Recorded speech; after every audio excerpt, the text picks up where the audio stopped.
Hey, what's going on, guys? Top Tier Gaming here, coming at you with an Overlord deck profile, which is really cool because I don't think there's any Weiss Schwarz Overlord deck profiles on YouTube, so yeah, super excited to be bringing this deck. I'm just going to get straight into it, starting with level 0s. Starting off, we have 4 of this Nabe. So she's like a pseudo runner. At the start of your opponent's draw phase, you can look at the top card of your deck. If it's level 1 or higher, you can return this card to your hand. So when she hits, she's always a +1. Your opponent doesn't even have the ability to reverse this card, so very good for maintaining level 0s and gaining advantage. And then also, if you have 2 or less stock, she's actually 3k base. She gains 1500, which is kind of big for today's metagame. Like, most zeros don't even hit like vanilla power anymore. So she's a really good like level 0 that's just a great startup card, and can maintain like how many level 0s you're playing. Assist in trilating and whatnot. And then we have 3 of this Made. So this is another runner. This is a mill runner, so we essentially have 7 runners, which is really good for like just having the level 0s you need. Startup cards are very good. And then on play, you can also mill a card. If it's level 1 or higher, he gains 2k power. So there are 7 runners that are technically like huge, like get overstated, like this being 4k for 1 turn. You know, it does help reverse things, and this is 3k, which isn't like overstated by any means, but 3k is actually big in today's metagame. So you have 7 big runners, just very good level 0s, so we don't have room for 4 of this runner, but he is very good. And then next up, 4 of this Ein's Ricky. So it's not the most selective Ricky in the world. You get to look at the top 3 cards of your deck, select one of the characters amongst them, and add it to your hand, send the rest to waiting room. So he does essentially mill 3 cards as well, which is good, but he's not very selective, right? We still run 4 because he does generate the +1, which you do need sometimes, sets you up for your level 1 game, things like that. The reason he's not very selective, though, is he actually has another very powerful ability in the fact that he's a clock suicider, which is like, regular suiciders aren't like super like wanted nowadays. They're not that great, but clock suiciders are very good.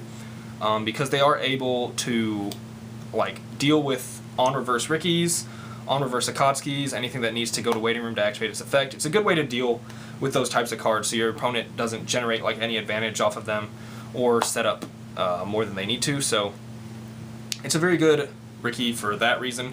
You have like 11 quite good startup cards here, so you like these help you tri-lane very easily because they're all just very good to play.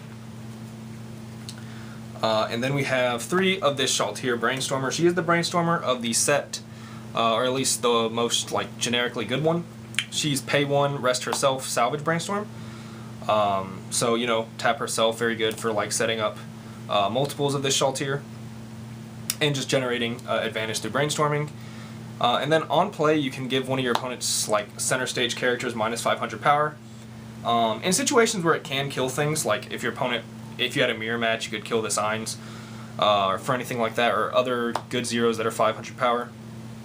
In those situations, she's super cool, but most of the time she's just going to be making something a little weaker, which is still pretty cool. She's a very interesting Brainstorm, but we do want to play at least 3 of her for that Brainstorm effect.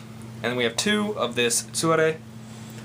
In hindsight, I think we should have played 3 of this. This is actually John's deck, but I helped him build pretty much all of it.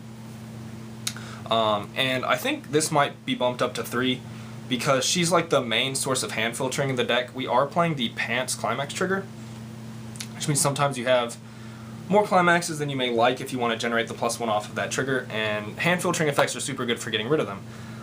This is a really good card. She's essentially a drop search, but more unique. So on play, pay 1, discard a card. Look at the top 3 cards of your deck, select 1 card amongst them, and add it to your hand. So it's not like a normal drop search in the sense where you just go through your deck searching for a character. She can actually add climaxes, which is super good for making sure you have your climax combo for your level 1 game.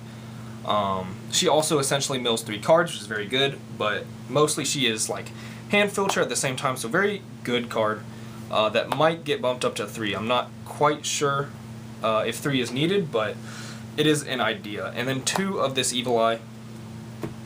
So she's also hand filter on play. Well, first of all, she's a 500 in front to blue or jet black characters.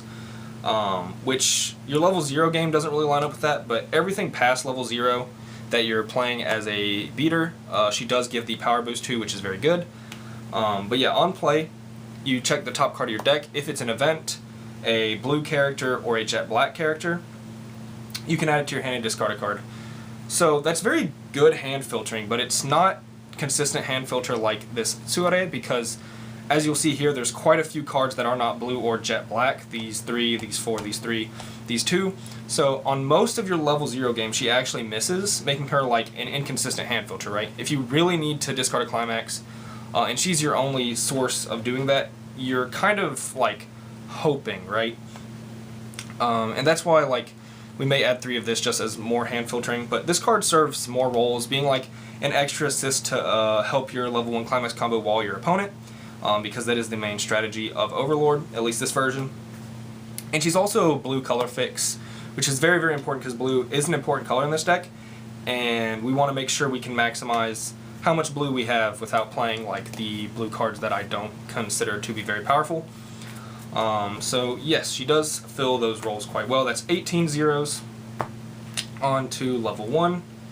We have 4 of this Momon. So this is the main climax combo for a level 1 game and the most important card essentially in it. He does need experience 2 to be good. This deck works with the experience mechanic, at least with a couple of cards in the set. And you'll see that we are running cards to help maximize the consistency of the experience mechanic. So this card is very interesting, kind of unique, and very, very cool. So if you have the Wind Trigger in play and he reverses the character he's battling, he gains the effect that he gains 2/5 power and a level. That's very, very good because his first effect is if you have experience 2, he gains 2k, so he's 6k base. Get that out of the way. And so then he essentially becomes 8/5 level 2, which means most level 1 Suiciders can't reverse him. And your opponent has a super, super hard time getting over 8/5 with this Evil Eye 9k. He just becomes a huge threat and generates you like a lot of advantage because besides gaining the power and the level, also when he reverses the opponent's character, you look at the top card of your deck. If it is heteromorphic or humanity, I think is the other trait. Essentially every single character in the deck, you can add it to your hand. So he's a +1, and he assists in like walling. You pretty much deny all level 1 climax combo reverses for your opponent, which is super good. He's just overall like a huge threat for your opponent. Like the only real thing that can get over him without just like boosting a crazy amount of power is like cost 0 Suiciders. They do get around his sort of level gaining effect that helps him deal with Suiciders in general. But yeah, overall, just a super powerful card, and he does stick around for like multiple turns, netting you even more advantage than like his climax combo gains him. And then we have 2 of this Momon. So we're definitely not always going to have 3 of this card to just play a level 1 and suffice for a level 1 game. This Momon right here sort of assists with that because he also can wall the opponent. If he's in the center slot of your center stage, he gains 3k power and a soul, makes him kind of like a raid boss because he's 7/5 with 2 soul. And he also has hand encore.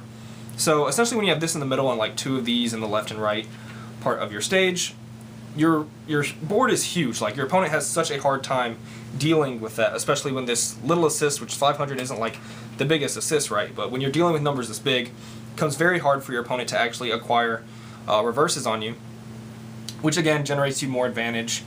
And it's really good because these are actually the only like offensive level 1s you're playing. You're only playing 6 offensive level 1s. And there's a reason for that I will explain once I finish up the level 1 game, which lastly is 3 of this Albedo.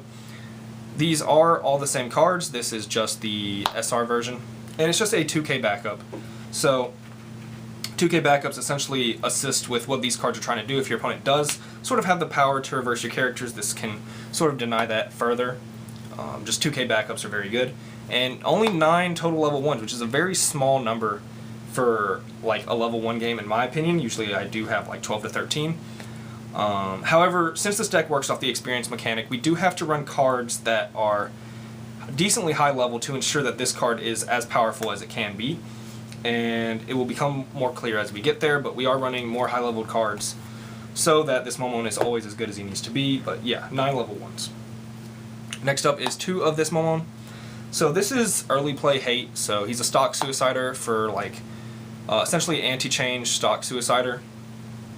If your opponent has a level 3 or level 2, you can just get rid of it with this, just good to out big threats. And he also has the like double trigger check effect, so on attack you can pay 1 to trigger twice for his attack. Generally people in the Weiss community seem to really love this effect. It is quite good at times. You can pay out like climaxes you trigger, and essentially like attempt to gain another card of compression, deal more damage, things like that. So overall just a very good card, but most importantly he's also yellow level 2, which means he does give you the 2 experience you need in your level zone, and also being the color you need for your level 1 climax combo, so he can assist there as well. Next up, 2 of this Evil Eye. She's pretty much an upgrade to your level 0 Evil Eye assist. She's a level support, which is really cool because your level 1 Momon climax combo can be a level 2, as previously stated, which means he'll actually gain 1k off of this card. Very nice, and she also has the effect that you can tap her to give one of your characters the effect that when it reverses one of your opponent's characters, you can actually send that card to the bottom of your opponent's deck, which helps you get over encore effects, things that can stick around. Also, essentially giving your opponent 1 more damage if they're like close to refresh. It's just a very cool, sort of unique effect on a level assist. I definitely have not seen that effect on many level assists at all. So pretty unique and can be quite good. She's also, again, level 2, so help with experience if you have yellow anywhere else. 1 of this anti-change Nabe, just an anti-change backup. It's discard 2, so essentially, you're discarding 3 cards if you discard this. I'm not like the biggest fan of these type of anti-change effects, but it does seem to be one of the more standardized anti-change effects they're going with. So yeah, 5 level 2s. Pretty decent number. I usually don't even play that many, but this deck sort of requires it for the experience mechanic, and we do play 4 of this Nabe to also help with that. So she's an early play if you have 2 or less climaxes, which is, gives you more options at level 2. If you have experience 4, she gains 1k, so making her 10-5 base, which is pretty respectable, quite decent. And then on play you can check the top X cards of your deck, where X is equal to the amount of characters your opponent controls, and you can select one of those cards and add it to your hand. Super useful for getting specific pieces you need for your level 3 game. Generating just, another +1 on play. She replaces herself, which is nice. Her main use, though, is the fact that she's level 3 yellow. So she definitely gives you the experience you need for your Momon, and almost gets you to the experience she requires, which is 4. So just a very good card. We've maximized its ratio just to ensure it ends up in our level zone as early as possible, because it is the best card to put there. But it's also just quite a good early play, so we are playing 4 of her. And then 2 of this Momon. This card, we are playing 2 of it because it's super, super cool. It can actually be one of the most cost-efficient restanders in the game, but we're not playing more of it because it also can be a 10k vanilla. So, really cool effect. When it reverses the opponent's character, you can actually pay 1 to choose a level 3 or lower character they control, and it does not stand during their stand phase. So it can hit Brainstormers and stuff, which is really cool, but also if you fail to reverse all of their characters, you can select one of their level 3s that lived, and essentially render it useless for their turn. Which is essentially killing it. So that's a really interesting effect. Also, here's where the restand effect comes in, and I think it's one of the most cost-efficient restanders in Weiss. I don't know every restander's cost, but I'd have to assume this is one of the most cost-efficient ones. All you have to do is rest one of your standing characters.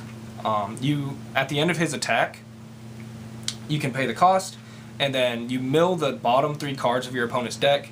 If there was a climax amongst them, you restand him.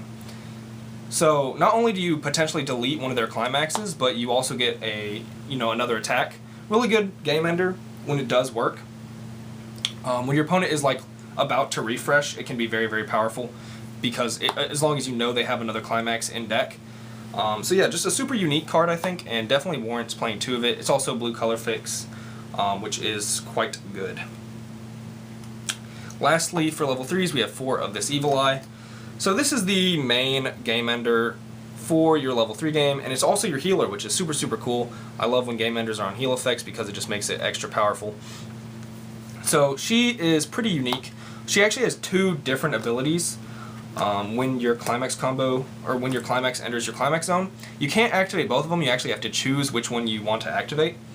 The first one is you can select 3 cards in your opponent's waiting room and send them back to the deck, and the deck is then shuffled. This effect is actually crazy, because quite often people will end with 1 card in their deck. So they set it up to where there's 4 cards in their deck, they play a climax, they swing 3 times, the climax goes back in waiting room, and there's 1 card in the deck before refresh. So they sort of ensure that the climax goes in. This is quite a common occurrence. You can then like drop 3 of this, choose 9 characters in their waiting room, make them have a 10 card deck, and that's all free damage. It can end the game with this effect quite easily with quite like a number of scenarios. I only gave 1. But there's many situations where this card can easily end the game with that effect. It's super good.